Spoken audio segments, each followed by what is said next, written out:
I think it helped me to process the loss I was gonna have eventually. So all I had to worry was actually keeping myself alive. But you have to remember that it's okay to feel sad, to feel lonely or stressed or anything. It's what we're meant to be.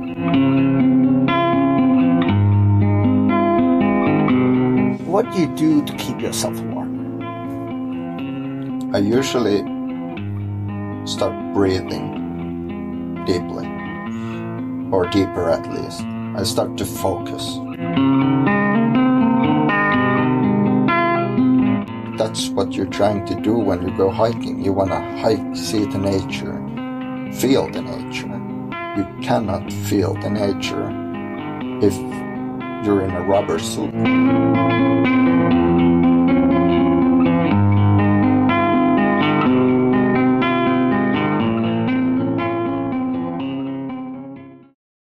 This is Surfer of Life. I am Tommy. Today's guest is Jesse Volkoff. You are an adventurer and you've been exploring a lot of nature. You've been in various different expeditions in extreme conditions and environments. You are a dedicated barefoot walker and you really enjoy your life being out in the woods. Jesse Volkoff, welcome to Surfer of Life. Thank you. It's winter here in Finland now. It's not so cold today, but let's say yesterday it was minus 20 Celsius. And I hear so many people complaining about the cold weather. What about you? What is your relationship with the cold weather? I like the cold weather. It's perfect for outdoor activities, especially in smaller clothing or in low clothing options as I choose, because of there's no mosquitoes, nothing. The air is fresh. The only downside is, of course, the darkness, which can be nice, but in hiking environments, it can be basically a minor inconvenience because of the daily trips that you do, the mileage or the kilometers you walk. Those are going to be lower. But then again, it's perfect because you don't sweat so much. You burn more calories, but you don't sweat so much, and you can take it slower. And the slower you take, the better the journey. I like that minor disadvantage. In the pre-questions here, I was like, what's the most intense experience you've ever been? Then you put like birth, probably. So it feels like you're quite chilled out guy. You don't take stress about a lot of things. What do you say?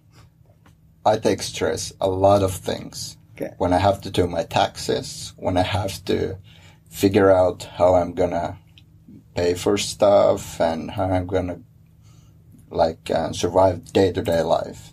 That's stress for me. But when I go on the road, into the woods or something, there is no stress. All I have to do is eat, drink, and stay alive. That's 3 things. I don't have to worry about anything else. So the stress comes from normal life, and that's why I started going into the woods and exploring and hiking and everything, because I felt so relieved. I didn't have to figure out anything. I could just basically survive, try, and it was easy. Now that I have to do everything in the city life, I think that's stressful. But in the nature, no stress. You just go, you hike, you walk your mileage that you can, you explore, you make fire, you try to eat and hydrate, stay warm. That's perfect. It's the easiest thing you can do, and it's what we're born to do. Where did you find this connection to nature? Probably when I took my first big trip. I trained as a nature guide for first.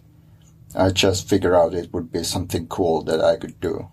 Then I started exploring the survival techniques and everything, and it fascinated me how people survived, how they trained for survival. But the first trip I actually took was when I heard my father was having, like, he had a lung cancer. So I heard that. And I hung around with my father a lot after that. And then one day I decided, enough stress, I have to go. So I just started walking. I decided I'm going to leave from Helsinki and walk the towns and sleep outside. Just because of the every man's rights in Finland, it's perfect way to hike and travel and see a lot of places. And in the smaller wooden areas around the big cities of Finland, I noticed that it was the perfect way to actually see the cities, but spend time in the surrounding areas. And that's where I found comfort. So I could just be. No one would bother me. This is the thing I like here in Finland. It's still pretty safe, to be honest, that you can actually, like you said, you can sleep outside. Yeah. And nobody really is going to bother you. How was that? How long was that walk? The first walk, when my father was still sick, I had to come back from Lohja, so I walked around 1 week. But it was 30 to 60 kilometers per day, from city to city, basically. So 1 week, then I had to come back to the hospital and send my father off. What kind of impact that walking had on you and sleeping outside? I think it helped me to process the loss I was going to have eventually.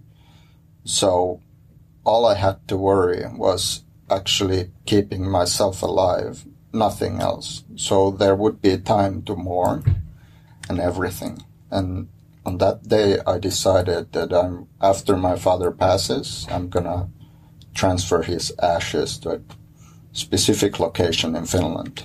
And I'm going to walk there and quit my job and everything. Just focus on the mourning so I can fully get that basically over with. So it doesn't hinder me for the rest of my life. You quit your job and you just started walking. How did you find the courage to do that? I don't think it was a matter of courage. I've thought about it. I read a lot about Alexander Supertramp and everything, and it was something I always felt that I need to do, leave the society for a while and explore my abilities as a human, as basically a walking flesh machine, just try to focus on the road and everything. There was no courage. I didn't feel like I was leaving something behind because I felt such a loss just few days before, after my father passed. Then I worked for a month or two and I just did it. I didn't think about it. It just happened. It was something I needed to do. So I don't think it was courage. It was just something you have to do and you do it. Was it summer back then or was it cold weather? It was summer. Yeah. It was one of the hottest summers at the start, but then I was on the road for a month. And I think after I left for a few days it was summer, but then it started raining. And it rained for the whole month. I think I saw 2 sunny days afterwards. So that was the start for hiking and walking. Yeah. How has it developed from that? Well, it's not as intense anymore, but it left a mark. It left something that I need to get away once in a while. So hiking for me is leaving all the stress, everything behind, and just focusing on one thing, going forward. And I think it's the perfect metaphor for healing yourself after, especially if you're working 6 days a week or 5 days a week. And when you have a holiday or something and you just start walking. It doesn't cost you basically anything. All you need to worry about is how you're going to pay your rent for that month and what you're going to eat on the road. And you start walking. You don't have to buy plane tickets. You don't have to figure out anything how to spend money, and you can leave your clock behind. You're not going to need it. You leave everything behind and just focus on one thing in your life. And in the modern society, it seems that you have to figure out everything all the same. You have to manage yourself to be decent looking, or at least somehow fit your body so you can go out in public. You have to talk to people. You have to meet people, different people. You have to be interested in a lot of things. You have to do your taxes. You have to do your job. You have to pretend all the time. But when you leave on a hike or something, all you have to do is stay alive, hike, go forward.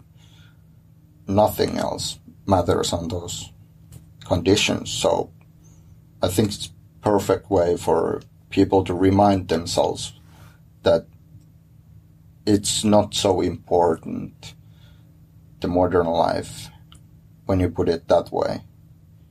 In the modern life, in the modern society, you try to survive. You try to get food, drink, and have fun times. But if you can enjoy the outdoors, the woodlands, all you have to do is eat and drink. That's it. What is your advice to people? Is like short walk enough, or do you have to walk further enough to feel the difference, or how is it with you? For me, one thing I hate doing is leaving for a walk and thinking the whole walk I'm doing, thinking I have to get back. That's the worst. My favorite thing is when you leave and you know you have enough time to go anywhere.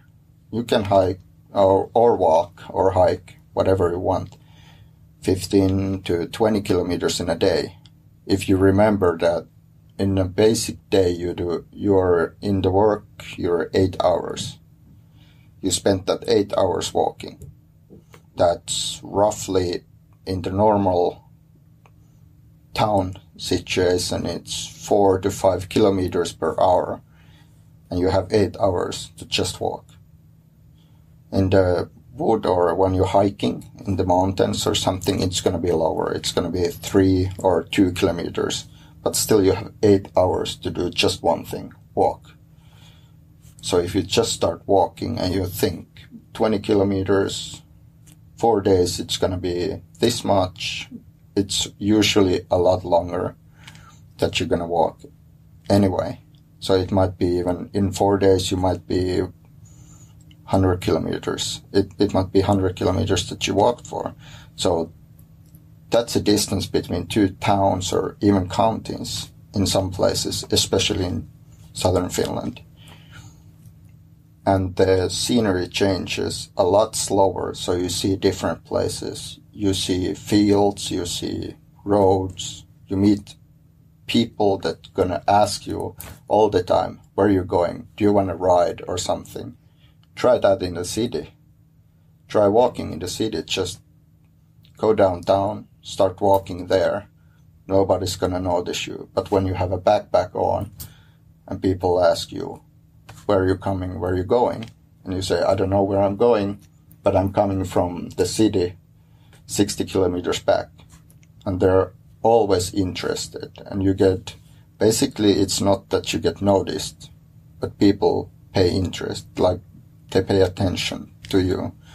And you feel more connected to the people as well, not just the road or the woodlands, but it's a different situation altogether.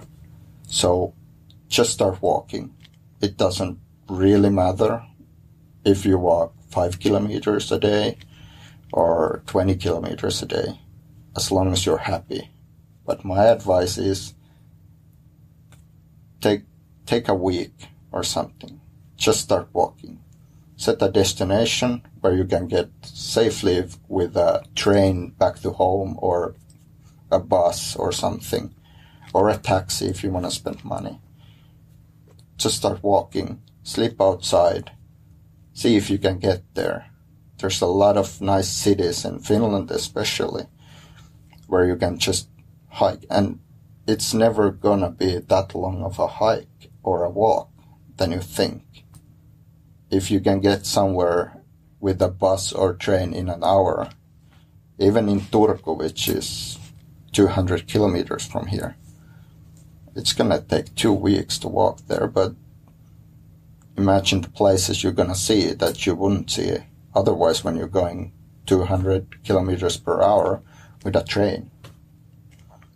Walking long distance, is it a matter of endurance, or when you just empty your head, does that help? Yeah, you just walk. You walk every day. Well, most people do, at least. Small distances maybe, but still it's the same concept. You just start walking. It's gonna be difficult if you're really social person. It's gonna be difficult. Even for me, I'm not that social, but even for me, the third day is always the day I'm gonna start talking to myself. Okay. Which is not a bad thing. You start to talking yourself, you start to talk to the birds in the sky and the seagulls and everything, basically. Start to observe the surroundings, because all you have to do is just put one foot in front of another and walk. And that's it. During these walks, have you found deeper dimensions of yourself, of your inner self? Yeah, definitely. It's something you have to do when you're walking for long distances, because that's the only thing you have to do. You can do, basically. After, let's say, 20 kilometers, you've been walking for 4 to 5 hours maybe, and alone, basically. And especially if you're on the roadside, so you don't have the amazing scenery of, the wilderness or something in front of you, at some point you start to look inwards as well, because it's the one place you're not constantly looking at, and the scenery doesn't move so fast. Like when you're driving or something, you see all kinds of scenery in a really quick pace. But when you're walking, you can stare the same field for 3 hours. And it's like looking TV. If there's nothing interesting on and you start looking at the TV, at some point you're going to switch the TV off and do something else. But if there's nothing else but to look inwards, you start to wonder about things and talk to yourself and explore. And of course you're going to find something that's given. You have to. Has it ever been difficult for you? Has it brought up emotional stuff as well? Yeah. Every walk, every long distance walk, there's always something you didn't want to touch when you're back home with your safety and everything. There's always something nagging at you. That's why we stress. We always stress about something, but we feel we don't have the time to figure out what it is, how to fix it or something. But when you have nothing but time and walking, and you cannot get away from it, it can get difficult, but you have to remember that it's okay to feel sad, to feel lonely or stressed or anything. It's what we're meant to be. And when nobody's watching, you can cry, you can laugh, you can even scream if you want to. Have you done those? Yeah, every one of those. Is this the reason why you walk alone? Mostly? Mostly, yeah. It's something that gives me strength. What has been the longest walk you've done? Probably when I transported my father's ashes to his final resting place. So I walked for around 32 days. Wow, that's a long walk. Yeah. Have you done the walking here in Finland, or do you travel outside Finland as well? I've traveled outside of Finland as well. I love hiking and walking in Finland because it's so easy and it relieves the stress. I did the same thing in Spain, in Barcelona, and it was a fun thing. And I plan to do it in different countries as well. But there are regulations and everything in certain places in the world. So it can get hard. Just walk. Plus the distances, especially in the States or something, the distances are so big that you would have to be 6 months walking in there. I actually studied the Pacific Crest Trail, which was interesting. But I measured the distance that you would walk for the Pacific Crest Trail and walk with other people. The same distance would be if I left with a boat to Stockholm and walked through basically south through the Europe all the way to the Spain and walk across to Spain and took the boat to Morocco, which would be the same that I left home and ended up in Africa. So I'd rather do that than walk the one continent road. It would be more interesting. It's a long walk, though. Yeah, it would be 6 to even 12 months if you plan it. So that's something I have to do for sure. And I guess, as we spoke before, it's easy here in Finland because you can just pretty much sleep outside and there's no worries and no authorities come to tell you that, hey, get out of here, that this is not allowed. Yeah. What about the weather? Weather is changing all the time. How do you cope with the different situations when it's raining, when it's cold, when it's really hot? Does it affect you in any ways? The most difficult thing is the heat. When it's cold, or raining, or something like that, when it's really cold, you have snow. When it's raining, it's basically fresh water falling from the sky. But when it's really hot, and when it's difficult to stay hydrated, especially in the southern Finland. You cannot just drink from any pond or any river. You don't know the pesticides they're using the farm next door. So you have to figure out where to get water. And it might be for 4 to 6 hours till you get to the next lake or something. If you're going on the highway or there, somewhere near that. Or there's seawater, which you shouldn't drink. So the hydration is the most difficult thing on the road because the distances may not be that long, but they take time. And you're hauling all your gear with you, so you're burning a lot of liquids when you're walking. And of course, if you go to sleep, there's always the stress of if you have only like a deciliter of water left, next day I have to wake up. Next day I have to walk 3 hours till I get to the lake or something nearby. So that would be 3 hours walking without any liquid. So planning is very important as well. Yeah. You can plan. I don't like to plan anymore.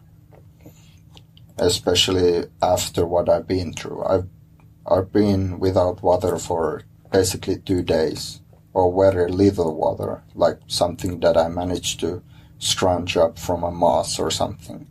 And this wasn't something that happened in the great wilderness or in a survival situation that you would figure out. It happened near Lohja in a modern place, in a really near to civilization. just happened to be that it was really dry. I had no water. I had no idea where to get it. So I had to figure out. And luckily, there was a spring. I've never been so happy to see water in my life. I drank too much water, and after that I started keeping at least 6 liters of water with me all the time, just because I was afraid that I would lose the ability to walk or think clearly if I didn't have water. Obviously, I didn't know that if you walk in a great heath and you drink water all the time, you're gonna lose all your salts in your body, and the effect is exactly the same as not drinking water at all. So I started feeling nauseous again and really bad, and then I figured it out, and I started managing my water intake and figuring it out naturally. When I was thirsty, I drank a little bit, and I left always something in the bag. How do you cope these situations when you're dehydrated or maybe getting too cold? Something that you actually understand that, okay, this is now it's a dangerous situation and I have to deal with it. How do you cope with it? I basically take it as a challenge. It's something, because I know it affects my thinking, it affects everything I do. But the most important thing is you have to know that you're not in the mental state to do good decisions quickly. So what you do, you slow down. You have to slow down and figure things out. But usually when you start to think about situations or difficulties in any aspect of your life, you try to find a quick fix for everything. But in those situations, if you know that you're not going to find a quick fix, or if you find a quick fix, you probably end up worse than you are already. So you have to stay patient, slow down or stop. Figure things out. Keep thinking them over and over again until you're satisfied. Then try something. It's the only way. I felt that myself in extreme environment, in very cold situation. My head actually started tripping a bit. Yeah. Have you experienced this? Yeah. Is there any tools for that or advices for people if they go into this situation that I felt like I went to this survival mode that I need to stay alive, but still there were some I was a little bit hallucinating and things like this. So is there any way in that situation that you can put yourself back to the, well, let's say, normal position mentally? There might be, but I've never figured it out. Yeah. I always enjoy the ride for a short period. At some point, I'm gonna notice that this is not normal. Especially when you're really sleep deprived, that you haven't slept for 4 days because of hunger or something. And you're gonna see things that shouldn't be there, or you're gonna start tripping. Enjoy that trip, but know that it's just a trip. It's basically the same thing as if you drink too much alcohol, you're gonna get drunk. It can be fun, it can be nice, but when you drink too much, you start to feel nauseous and everything. And at that point, you should stop and figure out what's going on, even if you're in the mental state that you wanna keep partying or keep doing stupid mistakes again. It's the same thing. If you're tripping because you haven't ate, you haven't slept, or you're exposed to a cold weather and you're in a mental state, it's something that maybe is built for us. So we keep ticking, basically. So we don't give up. We don't lay down. So it helps us. We start to see things that interest us. So pay attention on those situations. Pay attention to the things that your brain tries to show you. My favorite thing is when I haven't slept for over 3 days. I was at work and I saw a black cat running across me, like across the floor. And I noticed, okay, that wasn't there really, but it was real for me. At that point, I was like, oh, it's a black cat running. And then I was in a room that was locked. I was a security guard. I was in a room that was locked and there's no way there was a cat. So I thought, okay, it's something my mind wanted to show me to stay focused on something, to stay alive basically, the tripping and everything. I think it's just something our brain does so we don't totally shut down. So you're saying it's a learning experience? Yeah. And if you survive, it's a good thing. The next time you know when that happens, you pay attention. It's something that's built in for us. Is it going away by itself when it happens? Or yeah, when you fix the situations or you realize something. At least in my experience, it always goes away at some point. That is very, very interesting. Yeah. Tell me about this one incident in Barcelona when you were hiking up in the hills and you actually bumped into a wild animal. Tell me about that. It was an amazing opportunity to see the wildlife wildlife basically. In Barcelona, which I didn't know, there is a small hill just north of the Barcelona city basically, where people run around and everything. There are some wild boars that live there, but basically because they're like so close to civilization, they are mildly tamed and they are aware of the people. But I didn't know that, so that made the experience an amazing thing basically. I started walking. I came to Barcelona by myself and I thought, okay, I have my hammock. I have no place to stay basically in Barcelona. So I started going around the city and I drank a few beers, met new people, and then I decided, okay, now it's nighttime. I need to go to the hills.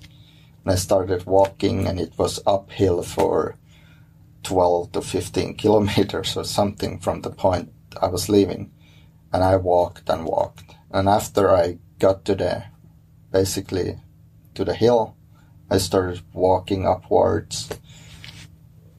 And then suddenly I decided to take a small route that led to the upper hills, basically to a bush into the small forest basically, that I could hang my hammock and be safe from anyone running past me in the morning or something, so no one would notice where I was. I started walking the narrow path and suddenly I saw a wild boar, and I've never seen one in my life. And I stopped on my track basically. And I noticed the boar also stopped because there was a really big fall on my left side and a big wall on the right side, and no way to actually let the boar run next to me or past me in any way. And I think the boar actually noticed it as well. And we both stared at each other for a while. And then I decided I'm going to walk a little bit back because there's a small alcove basically. And I walked there and I saw the boar slowly coming towards me. And when I actually got to the small inlet, the boar walked or ran right up past me. And in this day it sounds weird, but I'm sure the boar nodded and thanked me for backing, but still, no harm, nothing. And I spent the next night in the woods in my hammock, freezing to death because I had no idea it was going to be so cold in Barcelona after a long, long day. What kind of effect it had on you when meeting this wild boar? I felt closer to the surroundings. Even though I was in Barcelona, I wasn't in the woodlands or wilderness. I think people always forget that even in cities and everywhere, you can feel closer to nature. Even in this room, I can feel close to nature. It's the small things we do. It's everything we pay attention to. In Barcelona, in the city, there was a lot of tourists, a lot of partying. It was really loud, noisy. I had few beers. It was a city, but when I saw that boar, it took me back to what I actually am, and that's a part of nature. Cities, everything, in everywhere, we are part of nature. In Finland, people like to talk about them, basically how we feel in relation to nature. But what we should talk about is we are nature. So every time we talk about nature, we're talking about ourselves. Let's talk about that. Let's talk about so like we are part of the nature and the respect as well to the nature. Is it important when you do your hikings and your walkings that you really pay attention to the surroundings as well and give respect to this huge element? Well, you said it's part of us as well, but to stay connected. Yeah, it's important. I've been selling outdoor equipment for a few years. And something I've noticed is when we leave our home, our four walls and a fireplace or heater or something, and we want to go outdoors, what people do is they buy everything that can shield them from the outdoors when they go outdoors. I understand it when you're going to a really hostile environment, to really cold conditions or something. But if you're just gonna take a hike or something in a normal conditions, why do you have to shield yourself from something that you're actually trying to experience? And I think the respect comes from that. The early humans that populated Finland and Northern Europe, Siberia, everything, I doubt they had really high-tech equipment with them. They had something they took from nature to shield themselves, sure. They tried to be more as comfortable as they could, but I still think they were exposed to the environment, to the nature, as intended. So you shouldn't shield yourself. You can take everything with you. Just live a little. You can get yourself a sexy raincoat, but try being without one. And when it's enough, when you start to feel the nature, the rain, the wind, then put your raincoat on when you have to work or something.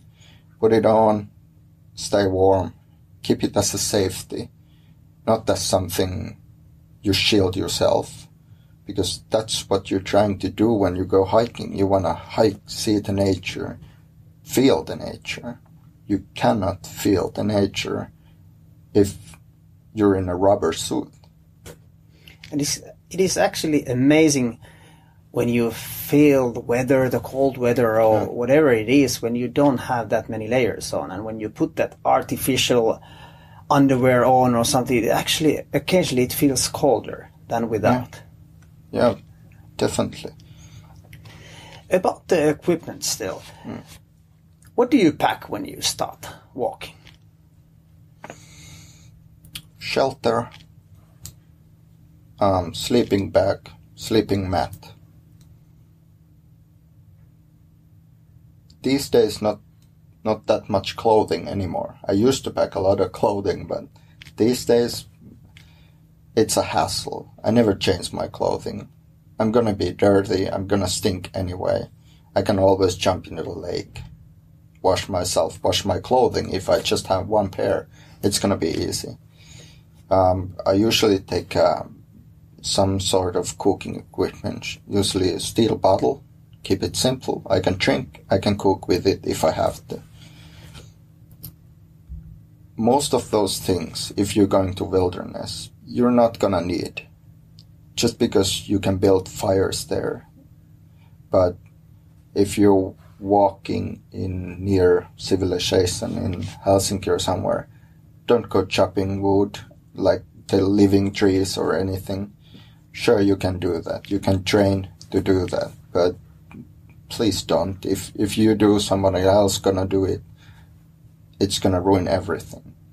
So keep some modern equipment for yourself, just because you're not gonna wear down the environment as much if you do. But still, you can always learn how to make fire if you need it or something. So basically, I pack a lot of modern equipment for that reason. But my favorite things are bush cookers, where you can make basically a small contained fire with just sticks or pine cones or everything. And sleeping bag like that, because I cannot make a fire and stay warm. What is your shelter? Is it a tent or something else? I have hammocks. I have a tent as well when I'm hiking with my girlfriend. It's usually more secured, plus a little privacy never hurts. But mostly I have a lavu or a tarp, which is tarp and a hammock. Those are my two favorite things. Are you ever scared out in the wilderness when you're just exposed there and you really sleep outside? You don't even have a tent on top of you. No. Never. I'm more scared when I'm in the city or in any place other than in the woods. I've never met anything that would feel dangerous. I've met wild animals, especially when I started to hiking with barefoots. Then I left my barefoots home and started to walk without shoes at all. I moved so slowly and quietly by myself that I usually came across with elk or mooses, basically, and they start running right next to me, and they're big animals. And sure, I got frightened. Then I got excited.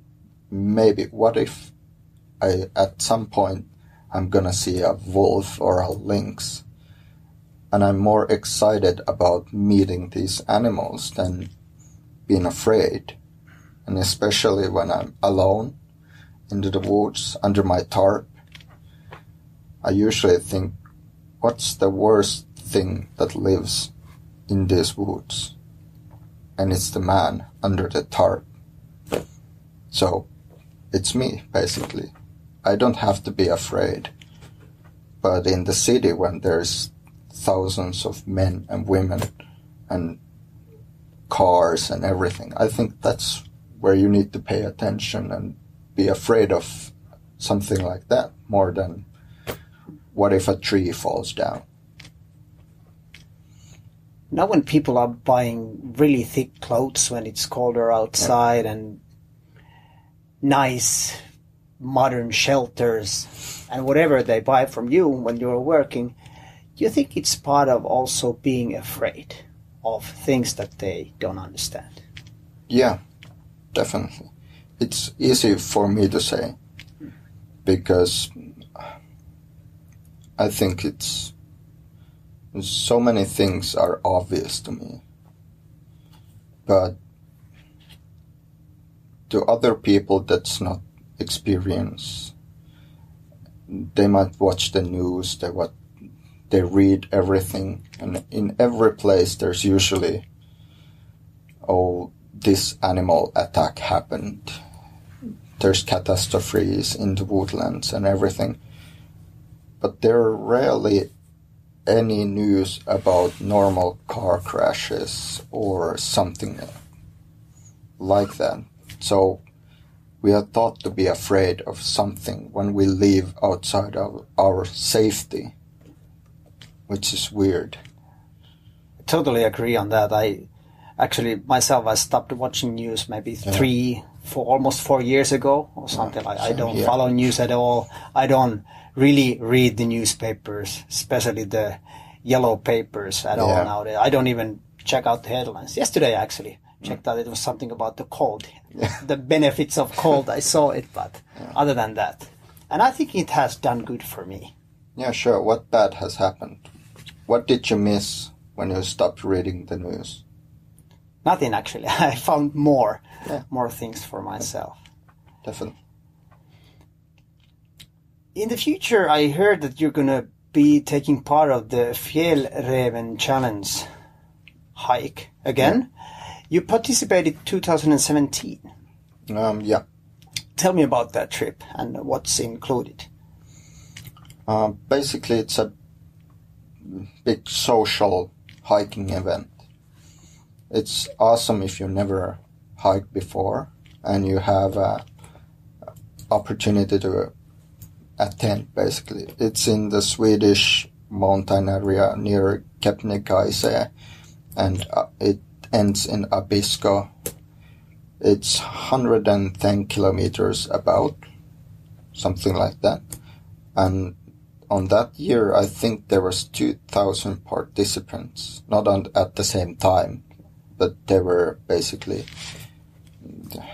in groups, in different timed groups, basically, that they started their journey.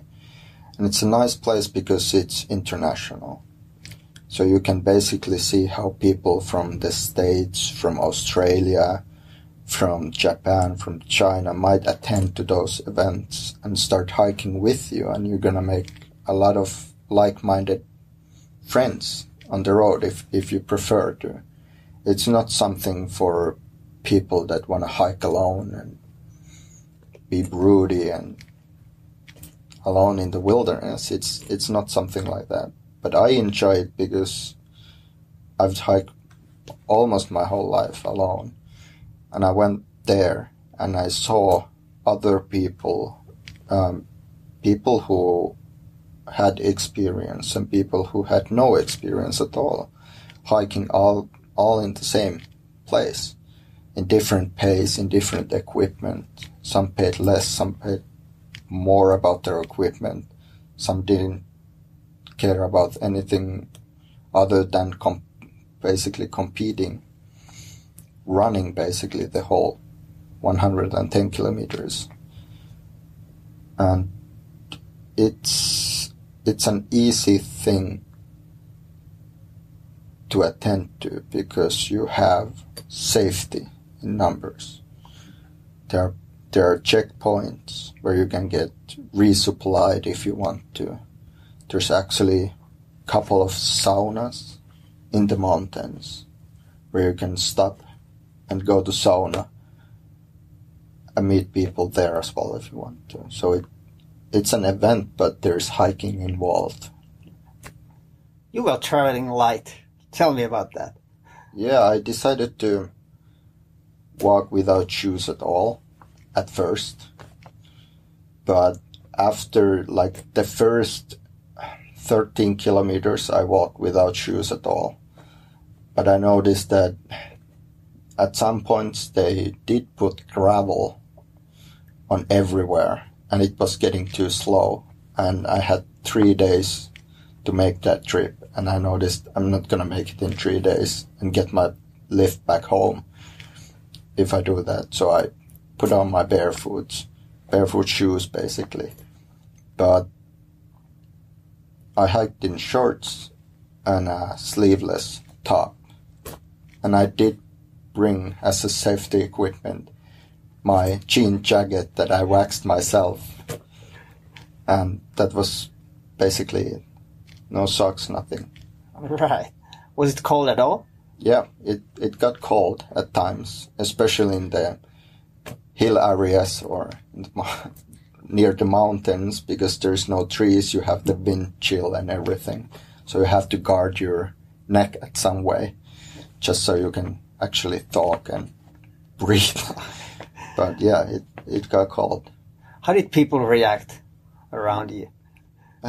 They took a lot of pictures. Yeah.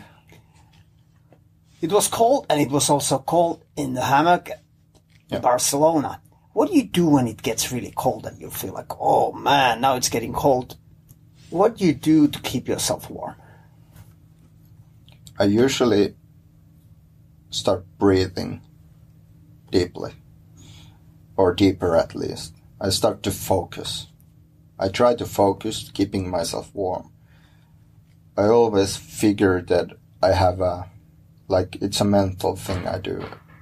I have basically for a box inside me that has a beating red light. And the box is basically something that keeps the warm red light inside of it. And I can usually focus and try to open the box and let the warm basically run through my fingers and every place other that can get really cold if you're in the low temperatures. Or I can, even in heat, I can trap it inside that box. But I think the breathing and focusing is something I do for the mental image of opening the box or closing it. It usually helps, not always. If you have no calories in your body and you know you're gonna freeze to death if you don't get warm, you have to eat and move. And basically if you start to get goosebumps or something, enjoy that you have goosebumps, because that's your body's natural way of telling you you're cold, I'm gonna help you. And you get goosebumps. Focus on those. Don't be ashamed of feeling cold or something. It's okay. Just embrace it, basically. Try to focus on getting warm. Usually that helps. Or do squats. Those are perfect. Do squats. Do 30 squats and see if you're warm. You're gonna be warm. I think I put it wrong. It's Fjällräven Classic. Yeah. Is it? So people are easy. It's easier for the listeners to find out about it. Fjällräven Classic, not the challenge. Yeah. Right. What is your next big challenge? Or adventure, maybe? Adventure. Next summer, I wanna hike with my girlfriend to Lapland, to the places where I started in Kaldoivy Wilderness. I wanna go there, and I wanna experience it with my girlfriend, and see what I can teach her and what she can teach me. Basically, that's my adventure. This year at least. Maybe take up a walk with her and see if she can come with me on one of my walks and how it affects on my walking and my experience. I walked alone a lot of kilometers, hundreds of kilometers, and I know how I react. Now I want to see how it feels to have someone with you. That's something I haven't experienced before, so new things. So you're going to teach her the traditional skills and know-hows. What do you actually need? What is important in the wilderness? I like the art of making fire, understanding how to make fire. It's easy if you carry a lighter or something, but study how the fire works, how to make fire with, not just with sticks and trying to make a fire in Finnish forest with sticks. It's going to be really, really difficult. But something like tinder fungus, how to make a good bird's nest or tinder nest, and how to build up fire really good, even if you have wet sticks and everything.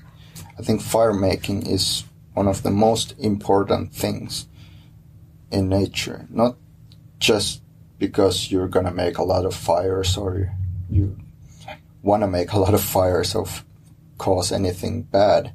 It's just something that gives me basically courage and everything, because I know if I'm really, really cold and I think, okay, now the squats won't do it anymore, the mental thing won't do it anymore, I'm gonna freeze, then I know I've practiced making fire for years and years, so I can always make a fire. And then I try doing more squats and I get warmth. I don't have to make the fire, but I know I can do it. That's something that gives you security above all else. Making fire, using tools, knives and everything. And if you know how to make fire from a spark with 2 rocks you hit together, if you know how to make fire and build the fire nest and everything, collect every firewood and everything before that, and you know how to manage that spark to a flame, then you can build basically fires anywhere with any equipment. If you have a lighter that doesn't work, you don't have gas, you still have a spark. How long did it take you to master these skills? I'm still learning. You don't master those skills. I think it's repetition. You do it, but the thing is, you can practice it all day you want. Every day you can practice it. But if you go into the wilderness and you get cold and your hands doesn't work, and you manage to do it, then I think you're in a level that's reasonably secure. Yeah. What about these skills? Also the mental skills. You earlier in the talk you said that life is stressful here in the city and when you need to work, and it felt like you kind of escape the stressful situation. You go to the woods, you go walking. Have you been able to bring stuff back from the nature to this world here? We're living in the city, and when you need to work, these mental skills that you can actually calm down your stress levels. Yeah, definitely. It's something you spend a lot of time in the wilderness. You start to see the living organisms, the trees, everything around you. And you come back to the city and it can get kind of difficult to notice it. But then again, you can see the tree. Somebody planted it there, but it's still a tree. You see other people, they're just like you, even though they haven't been in the wilderness just a few hours ago, but they're still animals, they're still part of nature. Everything is. I'm sure you can get something out of that. It can be difficult, especially if you're stressed out or something, but staying in the wilderness, seeing the complexity of life, how it is there, like you can take one tree away from the woods completely and the whole woodland will change. So everything is connected into the wilderness.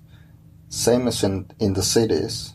It might be slightly perverted in a way in the cities and in modern culture, but we're still the same thing. We're basically small organisms doing like work together, and the cells and everything, we're just same material basically. They're just, if somebody quits, everything can go down. So connection. I think that's something I can bring from my experiences from the wilderness to the cities as well. What is your opinion? Can we change people think about the connection and the mindset, or is it just us that we need to change ourselves that is actually reflecting to all around? That's a hard question. It's a really hard question. Like, I think everything comes from how we view the world. I prefer not to change other people. I can show them. I would like to take people into the wilderness and show them how everything works. What they take from it, it's up to them. It's not my stress. I would love everything to go back to woodland, so we would be hunter-gatherers. No Facebook, no social media, nothing. Just fishing and dancing around the fire. That would be perfect, but that's not reality. Not anymore. So I don't want to make people change. What about you? Has the world changed around you when you started doing these hikes and started to go more often to the woods? Yeah. I would like to go back more often. It's something that addicts you. It's something that you can feel growing inside you. Basically, it's the wild side of you. And you're more confident and everything. I think that's something I've noticed, because I know, even though I'm not highly successful in modern life, but I know I can take my basically skills to the wilderness and survive there for long periods of time. So what do I have to be afraid of? That the dollar collapses? That's my home next to the city in the wilderness. I can hunt, I can fish, I can make fires, I can keep myself and my friends and my family warm. It's something, it gives me security, and confidence in here as well, because who really cares? I don't care. If something happens, I can survive I can be the best I can in that situation. Obviously, I don't hope that happens, but it's something that if it happens, fine. Let's roll with it. It's okay. How important it is to stay in the present moment, not think about the past and the future? I think it's really, really important. Yeah. It's been very fascinating, this. To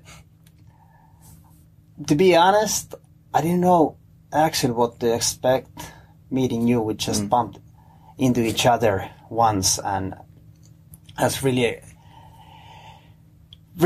hoping to meet you and get you here, and I'm so happy that you showed up. But I'm just fascinated. I'm just staring, and I'm kind of like half of my mind and my body is now. It feels like I want to go to the woods. I am there at the moment. Was just stunned, and really, really interesting aspects about the nature and the connection, and how we can go deep inside.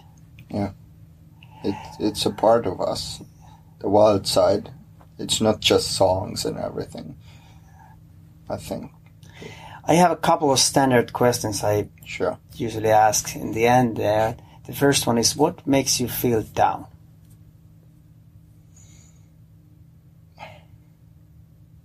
When I see a lonely puppy, that makes me feel down.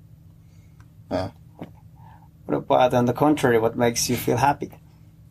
When I see a lonely puppy. Well, this is good way to end this conversation. Thank you so much. No problem. Yes. Yeah, thanks.